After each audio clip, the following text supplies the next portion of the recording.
We are committed to take firm and decisive action against terrorists and those who support them. हमारी अफवाज पाकिस्तान 24 घंटे तैयार थी कि कब दुश्मन के जहाज उड़े, कब उनको हम उठा के समंदर में फेंक दें। এতদিন ভারত পাকিস্তানের চলমান উত্তেজনা পাল্টাপাল্টি বক্তব্যের মধ্যেই ছিল সীমাবদ্ধ। তবে 7 তারিখ দিবাগত রাতে পাকিস্তানে ভারতের সামরিক পদক্ষেপ পরিস্থিতির মোড় ঘুরিয়ে দেয়।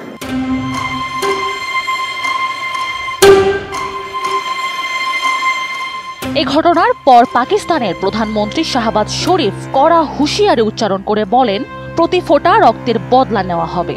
गुज़श्ता रात भारत ने जारियत करके जो फाश गलती की उसका खमियाजा अब उसे ज़रूर भुगतना होगा। তবে সেই বদলার আগে 8 তারিখ পাকিস্তানের লাহোরে আবারও ভারতের সামরিক পদক্ষেপ, যা উত্তেজনাপূর্ণ পরিস্থিতিকে আরো উস্কে দিল।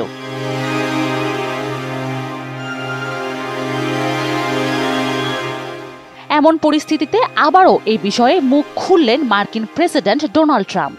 শুরু থেকেই দুই দেশকে সংযত হতে বলছেন তিনি। এবারে এক গণমাধ্যমেদের সাক্ষাৎকারে এই সংঘাত বন্ধে নিজের অবস্থান জানালেন তিনি। বললেন, আমি দুই দেশকেই ভালোভাবে চিনি। আমি চাই তারা নিজেদের মধ্যে বিষয়গুলো মিটিয়ে নিক। আমি চাই তারা এই সংঘাত বন্ধ করুক। সংঘাত থামাতে প্রয়োজনে যুক্তরাষ্ট্র সাহায্য করবে বলেও ইচ্ছা প্রকাশ করেছেন তিনি। The attacks are going to stop both ways, and that's pretty much it. But we've just informed everybody just a little while ago. ইতোমধ্যে গাজা, ইসরায়েল ও রাশিয়া ইউক্রেন ইস্যুতে বিশ্বজুড়ে দীর্ঘদিন ধরে অস্থিরতা চলছে। এই মুহূর্তে ভারত পাকিস্তানের মধ্যে সম্ভাব্য নতুন সংঘাত বিশ্বকে করে তুলবে আরও অস্থির। প্রতিবেশী এই দুই দেশের পরবর্তী পদক্ষেপের উপরে নির্ভর করবে এশিয়া কোন পথে যাবে। Sanjida Afrin, NTV online.